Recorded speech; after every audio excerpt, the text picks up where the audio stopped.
السلام علیکم ورحمۃ اللہ وبرکاتہ۔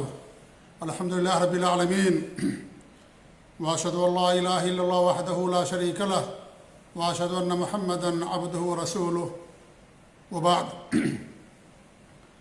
قیامت کی چھوٹی نشانیاں لگاتار آپ کے سامنے ذکر کی جا رہی ہیں۔ اس سے پہلے کئی نشانیاں ذکر ہو چکی ہیں۔ آج ہم دو نشانیوں کو آپ کے سامنے بیان کرنے کی کوشش کریں گے۔ پہلی نشانی آج کے درس کی ہے مساجد کی زیب و آرائش میں فخر و مباحات کرنا۔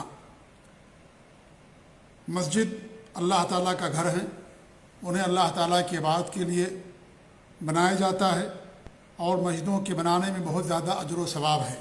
اللہ کے رسول صلی اللہ علیہ وسلم کی حدیث ہے، من بنى للہ بیتا بنى اللہ لہ بیتا فی الجنہ، جو اللہ کے لیے گھر بناتا ہے اللہ تعالیٰ اس کے لیے جنت میں گھر اور محل بناتا ہے۔ تو مسجد کی تعمیر میں بہت زیادہ اجر و ثواب ہے، بلکہ یہ ایمان کی علامت، اللہ پر اور یوم آخرت پر ایمان کی ایک علامت ہے۔ اللہ تعالیٰ کے ارشاد ہے قرآن مقدس کے اندر، انما یعمر مساجد اللہ من آمن باللہ والیوم الآخر۔ اللہ کی مسجدوں کی وہ تعمیر کرتے ہیں جن کا اللہ پر اور یوم آخرت پر ایمان ہوتا ہے۔ اور یہاں تعمیر سے دو معنی مراد ہے، یا اس سے زیادہ بھی اس کے اندر معنی آ سکتے ہیں۔ ایک معنی اور مطلب تو یہ ہے کہ مسجد کی تعمیر کرنا، عمارت کھڑی کرنا، مسجد بنانا، اور دوسرا معنی یہ ہے کہ مسجد کو نماز سے، اللہ کے ذکر سے آباد کرنا، مسجد میں جا کر کے 5 وقتہ نماز پڑھنا، اس کو آباد کرنا، یہ بھی مسجد کی تعمیر میں یہ معاملہ، یہ امر بھی داخل ہے۔ تو یہ اللہ اور یوم آخرت پر ایمان کی ایک علامت ہے مسجد کی تعمیر کرنا۔ اور جیسا کہ ہم اور آپ سب جانتے ہیں کہ عبادات کی اصل روح خشوع اور خضوع ہے، تذلل اور انکساری ہے۔ اسی لیے مسجدوں کو شریعت کے اندر بہت زیادہ سجاوٹ اور زیب و آرائش سے بنا کیا گیا ہے۔ یہی نہیں بلکہ قیامت کی ایک نشانی قرار دی گئی ہے، کیونکہ انسان کا اس سے خشوع اور خضوع باقی نہیں رہتا۔ اگر مسجد بہت زیادہ رنگین ہو، بہت زیادہ زیب و آرائش اس کے اندر کی گئی ہو، تو آدمی کا عبادت میں دل لگنے کی بجائے مسجد کی تزئین و آرائش میں الجھ جاتا ہے، اور جو خشوع اور خضوع ہے اس کے ختم ہونے کا بہت زیادہ امکان رہتا ہے، جبکہ خشوع اور خضوع یہ عبادات کی اصل روح ہوا کرتی ہے۔ اسی لیے شریعت کے اندر مساجد کی زیب و آرائش میں بہت زیادہ پیسے خرچ کرنا، حد سے تجاوز کرنا، مبالغہ کرنا، یہ کیا ہے؟ اس سے منع کیا گیا ہے۔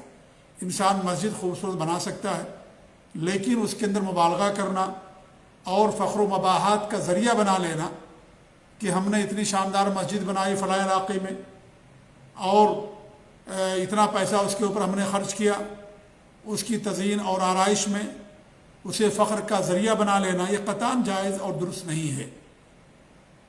یہ اسلام کے اندر قیامت کی نشانیوں میں سے ایک نشانی بتائی گئی ہے۔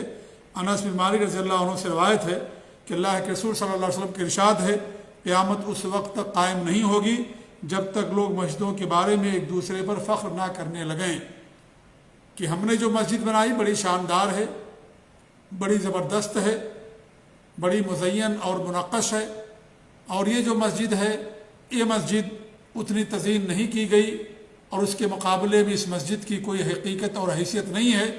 اس طرح کے فخر و مباحات کرنے سے منع کیا گیا ہے، کیونکہ مسجد خوبصورت ہو جانے سے انسان کے اجر میں اضافہ نہیں ہوتا ہے، بلکہ انسان کے اجر میں کب اضافہ ہوتا ہے؟ جتنا زیادہ انسان خشوع و خضوع بناتا ہے، خالص اللہ کے لیے نماز پڑھتا ہے، اس میں ریاکاری نہیں ہوتی ہے، اس میں انسان کو اللہ تعالیٰ اجر سے نوازتا ہے۔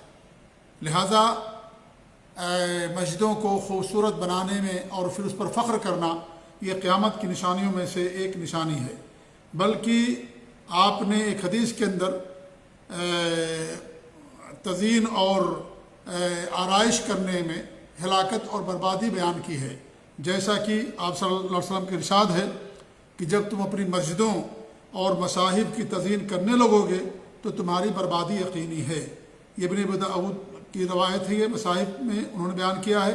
اور امام البانی نے صحیح الجامع کے اندر اس کو بیان کیا، ذکر کیا، یعنی مساجد اور مصاحف کی تزئین کرنا آپ نے فرمایا یہ تمہاری بربادی یقینی ہے، کیونکہ ہمیں عبادت کرنے کا حکم دیا گیا ہے کہ انسان اللہ تعالیٰ کی عبادت کرے، اور تزئین اور آرائش کرنا اور عبادت پر دھیان نہ دینا اور انسان اسی ہی کو فخر و مباحت کا ذریعہ بنا لینا انسان کا، ظاہر بات ہے یہ ہلاکت اور بربادی والی بات ہے۔ اس لیے یہ بھی قیامت کی نشانیوں میں سے ایک نشانی ہے کہ انسان مساجد کی زیب و آرائش میں فخر کرے گا، غرور اور گھمنڈ کرے گا، کیونکہ اللہ تعالیٰ اسی عبادت کو قبول فرماتا ہے جس میں انسان مخلص ہو۔ ریاکاری کے طور پر اگر انسان کچھ کرتا ہے تو اس عمل کی اللہ تعالیٰ کے یہاں کوئی حیثیت نہیں ہوتی ہے۔ انسان مسجد بنائے، اس کے اندر ریاکاری نہ ہو اور فخر و مباحات بھی نہ ہو، اگر وہ خوبصورت بناتا ہے اور جو وقت ہے اور حالات ہیں ان کو سامنے رکھ کر کے انسان اگر بناتا ہے تو اس میں کوئی حرج کی بات نہیں ہے، لیکن اسے فخر و مباحات کا ذریعہ سمجھنا یہ کیا ہے، یا فخر و مباحات کرنا اور جو اصل عبادت کی روح ہے اس سے اپنے آپ کو عاری کر لینا، یہ چیز شریعت کے اندر منع ہے۔ ایسے ہی موت کی تمنا اور آرزو کرنا یہ بھی قیامت کی نشانیوں میں سے ایک نشانی ہے۔ آخری زمانے میں ظلم اور زیادتی اور قتل و غارت گری اور بھیانک امراض کی اتنی کثرت ہوگی کہ انسان موت کی تمنا کرنا شروع کر دے گا۔ کسی قبر سے اس کا گزر ہوگا تو اس کی تمنا ہوگی کاش وہ اس کی جگہ ہوتا، جیسا کہ ابو ہریرہ رضی اللہ تعالیٰ عنہ سے روایت ہے کہ اللہ کے رسول صلی اللہ علیہ وسلم نے فرمایا قیامت نہیں قائم ہوگی یہاں تک کہ آدمی کسی قبر سے گزرے گا تو تمنا کرے گا کاش میں اس کی جگہ ہوتا۔ صحیح بخاری اور مسلم کی روایت ہے۔ ایسے صحابی جلیل عبداللہ بن مسعود رضی اللہ عنہ فرماتے ہیں کہ ایسا وقت آئے گا کہ اگر کسی کو معلوم ہو کہ موت بیچی جا رہی ہے تو انسان اسے جا کر کے ضرور خرید لے گا، یعنی انسان موت کی تمنا کرے گا۔ بیماریوں کی کثرت اور ظلم اور زیادتی، قتل و غارت گری اس قدر عام ہو جائے گی کہ انسان جینا اس کے لیے دوبھر ہو جائے گا اور وہ تمنا کرے گا کاش میں مر جاتا یا مر گیا ہوتا، اور انسان خودکشی کرنے کی بھی کوشش کرے گا۔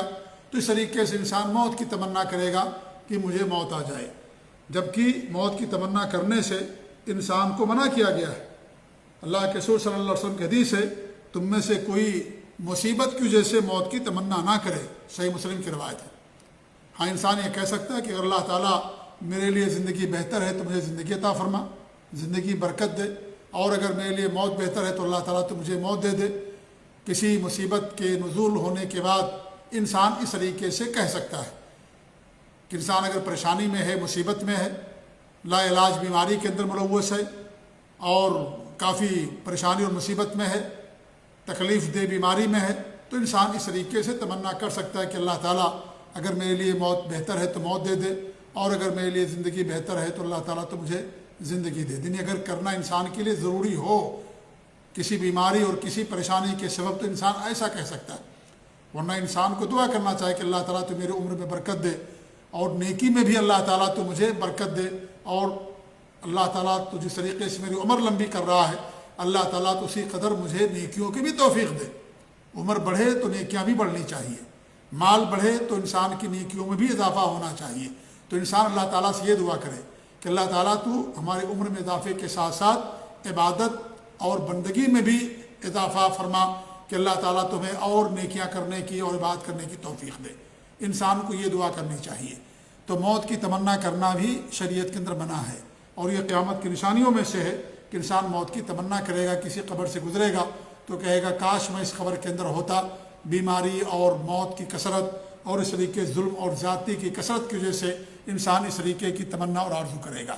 تو آج ہم نے دو نشانیاں پڑھی ہیں چھوٹی نشانیوں کے تعلق سے، مساجد کی زیب و آرائش میں فخر و مباحات کرنا، اور نمبر 2 موت کی تمنا اور آرزو کرنا۔ آج کے درس کی یہ دو نشانیاں، ورنہ اس سے پہلے تقریباً 30-35 یا اس سے زیادہ نشانیاں آپ کے سامنے بیان ہو چکی ہیں۔